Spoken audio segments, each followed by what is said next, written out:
trying to put in place systems that would propel the capital market not only in Rwanda but in the East African region, because we obviously, and this is testimony to the outcome of the IPO, we've seen how much resources there is out there.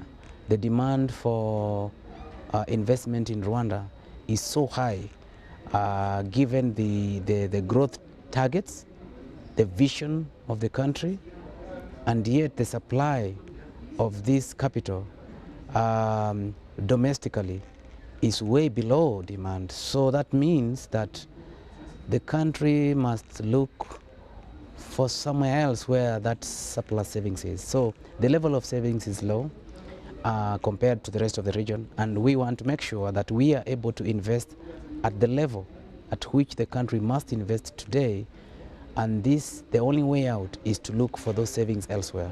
There's a lot of pension funds out there looking for investment.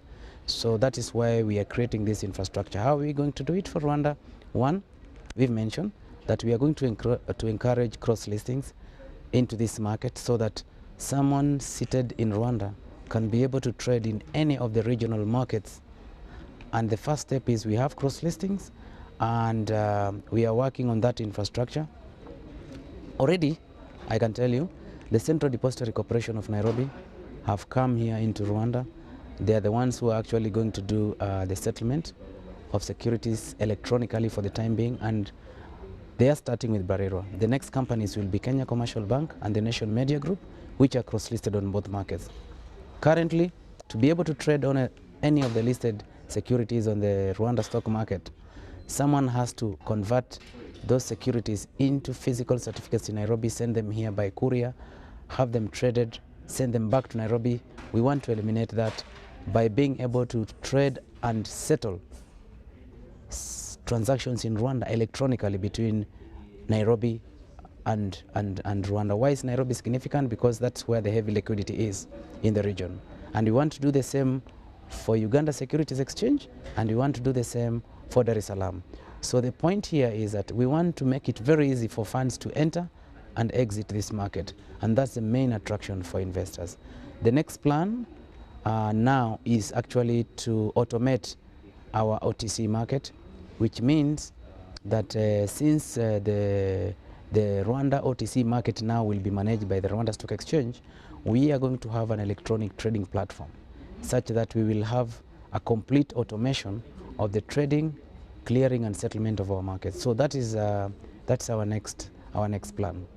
Now, being a small player in the region, does it make sense for Rwanda to try to push and develop its own capital markets in a region that is trying to have economic integration? The answer, yes, it is extremely important to set up a stock market in Rwanda because it is very difficult for an economy to entirely rely on a capital market that is existence elsewhere. Now, if you don't have a capital market in Rwanda, the following will happen. Number one, who will educate your corporates on how to behave as a public company? If a brick making company out there or a bakery, okay, or a mining company is looking for capital in Rwanda, who is the target investor? The pension fund in Kenya, the Kenyan pension fund in Uganda, the pension fund in London, the pension fund in Tanzania, the pension fund in Hong Kong.